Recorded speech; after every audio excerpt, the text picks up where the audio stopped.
इस सृष्टि रूपी रंगमंच पर जिसे अपनी पहली रचना बनाते हैं, सृष्टि रचने के लिए, नई दुनिया बनाने के लिए उस आत्मा को वर्षा देते हैं। बाप माना ही वर्षा।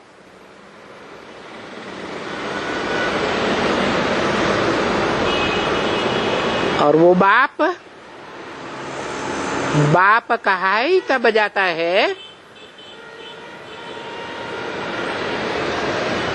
जो ब्रह्म वाक्य मुरली में बताया। फादर है तो फादर जरूर मिलना चाहिए। फादर कहें और फादर कभी मिले ही नहीं, वो फादर कैसे हो सकता?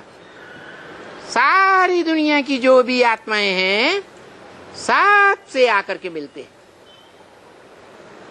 मिलेंगे तब ही वर्षा मिलेगा, मिलेंगे ही नहीं तो मुक्ति, जीवन मुक्ति का, बेहद बाप का वर्षा मिलेगा है? नहीं मिलेगा। मुक्ति, जीवन मुक्ति तो साकार में होती है।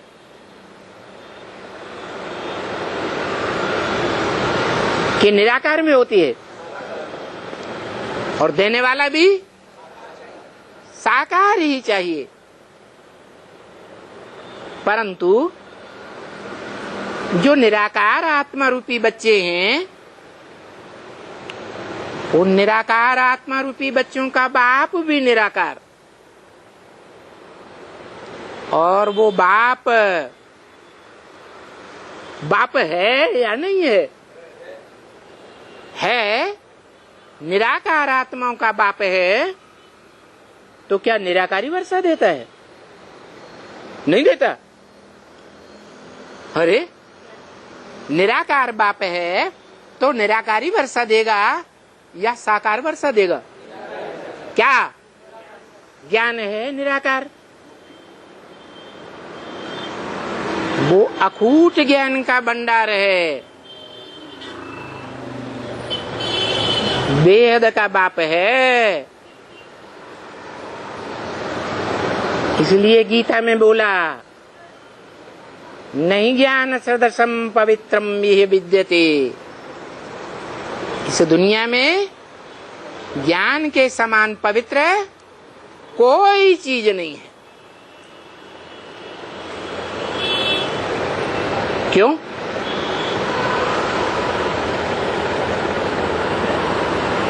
क्योंकि जो देने वाला है वो आत्मा भी है, एवर प्योर है। परंतु पता कैसे चले? प्रूफ क्या मिलेगा? कैसे माना जाए एवर प्योर है कि एवर इम्प्योर है? सबसे ज्यादा पूजा होती है। वो तो कहता है न मैं पूज्य बनता हूँ न मैं पुजारी बनता हूँ। अरे कहता है या नहीं कहता? कहता है। में प्रवेश करते हैं और जब पाठ बजाते हैं उस समय भी वो पूरी तरह से प्योर होते हैं, इसीलिए उसको साकार में पाठ बजाते हुए भी संत। अरे जिसको शरीर के अंग ही नहीं है, जिसको अपवित्र बनाने वाली सबसे जास्ती नीचे गिराने वाली इंद्रिय ही नहीं है, वो पवित्र और अपवित्र कैसे गिना जाए?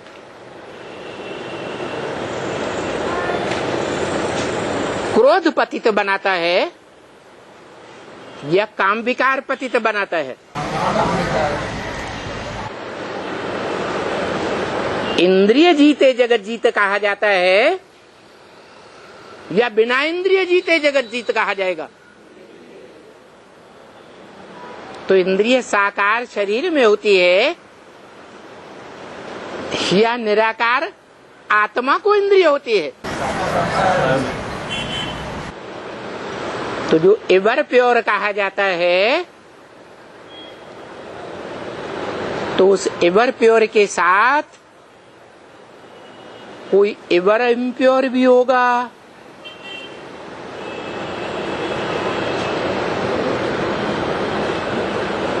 इस साकार सृष्टि की बात है या निराकार आत्मलोक की बात है? इस साकार सृष्टि में प्रैक्टिकल जो शरीरधारी हैं उनके लिए बोला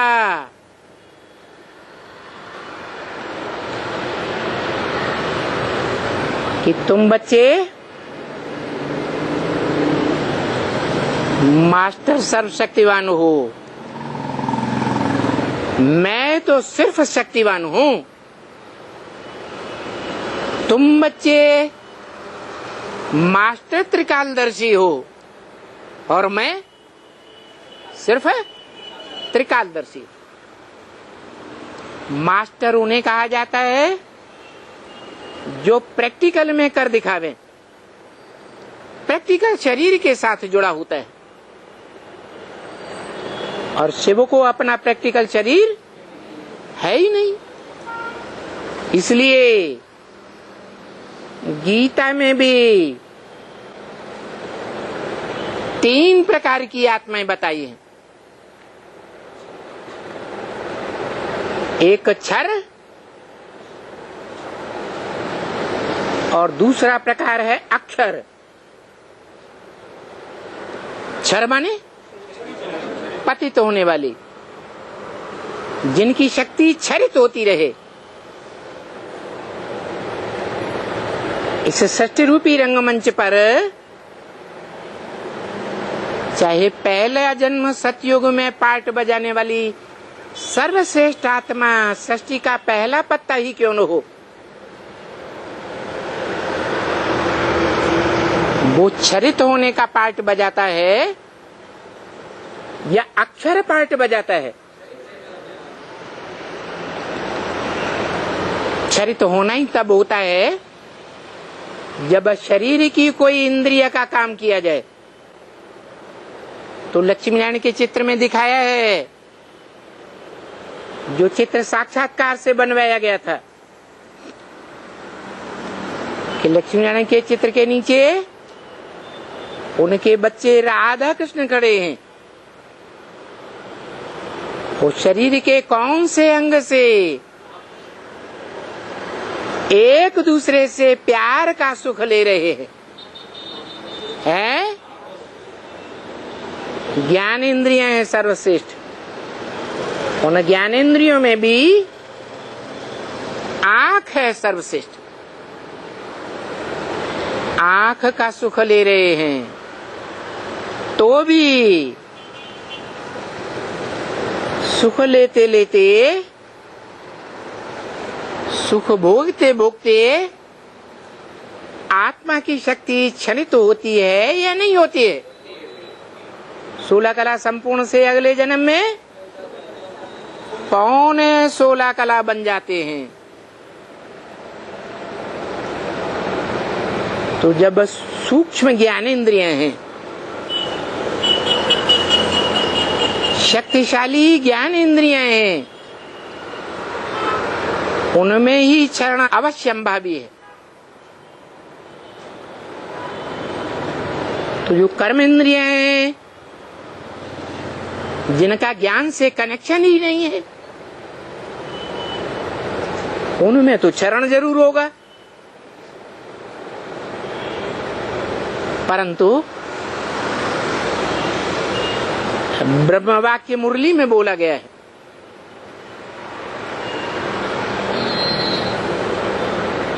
मेरे लिंग की ही पूजा होती है और देवताओं के सभी इंद्रियों की पूजा होती है। कमलपाद, कमलहस्त, कमलमुख, कमल समान जीवन बिताया है उन इंद्रियों से, लेकिन मेरे लिंग की पूजा होती है। अब बताओ, शिव को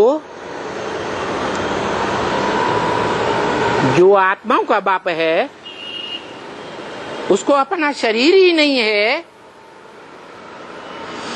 तो उसका लिंग कहां से आ गया?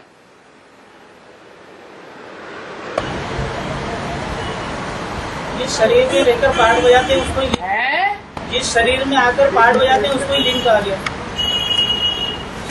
लेकिन उसका अपना तो नहीं है। अपना आत्मा का लिंग है, इंद्रियां हैं, या कोई और आत्मा है जिसका लिंग है?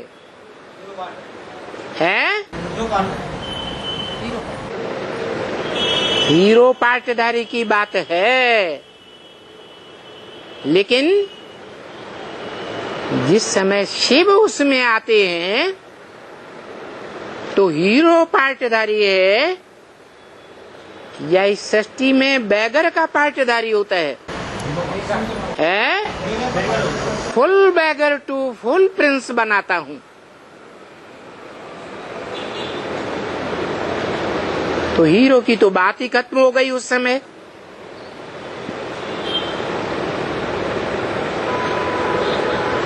बैगर तो कहा ही उसको जाता है जिसके पास कुछ भी न हो,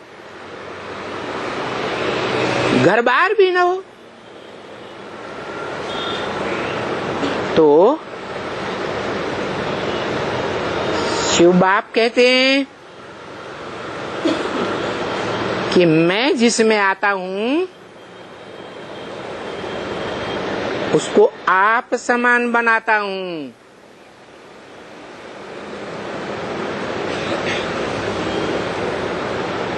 इस संसार में अगर देखा जाए तो जो शिव आत्मा है, जिसकी आत्मा का ही नाम शिव है, और जिसमें प्रवेश करता है,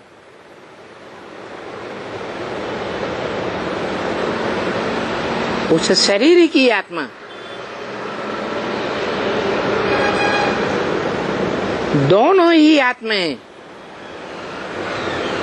इस सृष्टि रूपी रंगमंच पर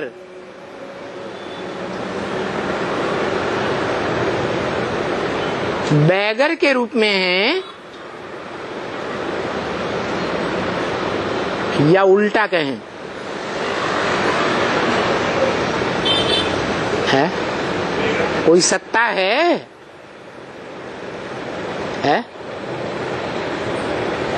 दोनों ही आत्माओं की सृष्टि रूपी रंगमंच पर कोई सत्ता है?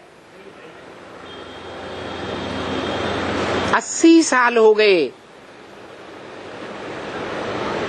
आत्माओं के बाप शिव को इस सृष्टि रूपी रंगमंच पर आए हुए। जो आत्मा रूपी बच्चे हैं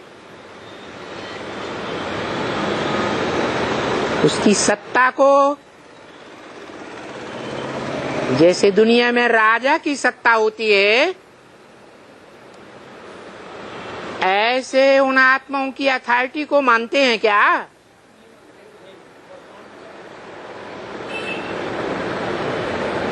अस्सी साल हो गए, 80 साल में भी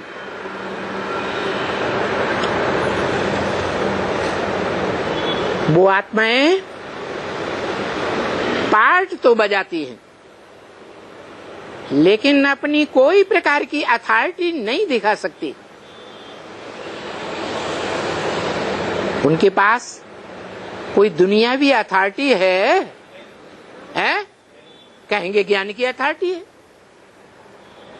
लेकिन ज्ञान की अथॉरिटी को जब कोई मानेगा ही नहीं, जानेगा ही नहीं, समझेगा ही नहीं, तो उसका कोई मूल्य है?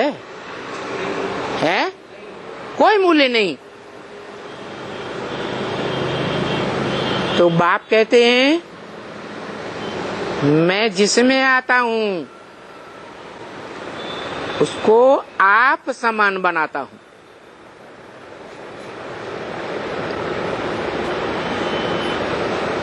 कौन कौन सी बात में आप समान बनाता हूं? ये आखिरी अथॉरिटी है। निराकारी, निर्विकारी और निरहंकारी। और हर आत्मा रूपी बच्चे को इसी रूप में वापस ले जाएगा। इसलिए बोला मच्छरों सदृश ले जाऊंगा। क्या? जैसे मच्छरों की कोई अथॉरिटी नहीं होती, कोई वैल्यू नहीं होती है। मच्छर आया, बैठा और धक से मार दिया, कोई वैल्यू हुई? तो बच्चों को बोलता है, जिन बच्चों में वो पांचवा विकार देह अहंकार छूटता ही नहीं,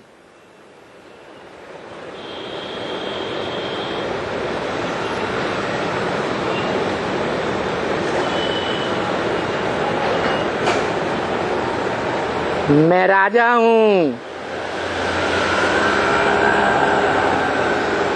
मैं डॉक्टर हूं, मैं इंजीनियर हूं, मैं ये हूं, मैं वो हूं। इस दुनिया की कोई न कोई अथॉरिटी, छोटी मोटी अथॉरिटी भी अहंकार पैदा कर देती है। तो बोला ये सब प्रकार की देह की अथॉरिटी खत्म करके ले जाऊंगा।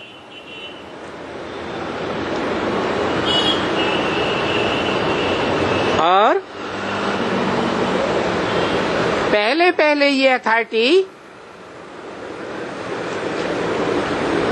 कौन सी आत्मा में खत्म होनी है? देह अहंकार की अथॉरिटी। आत्माओं का है?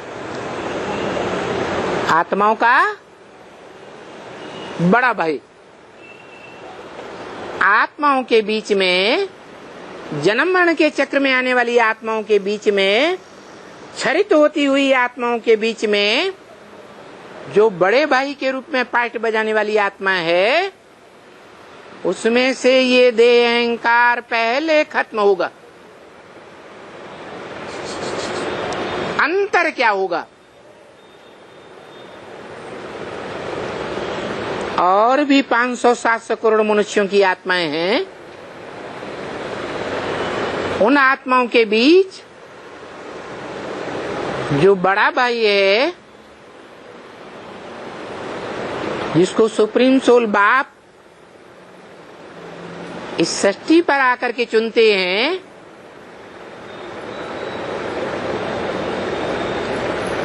उस आत्माओं में बड़े भाई और बाकी 500-700 करोड़ नंबरवार आत्माओं के बीच क्या अंतर होगा?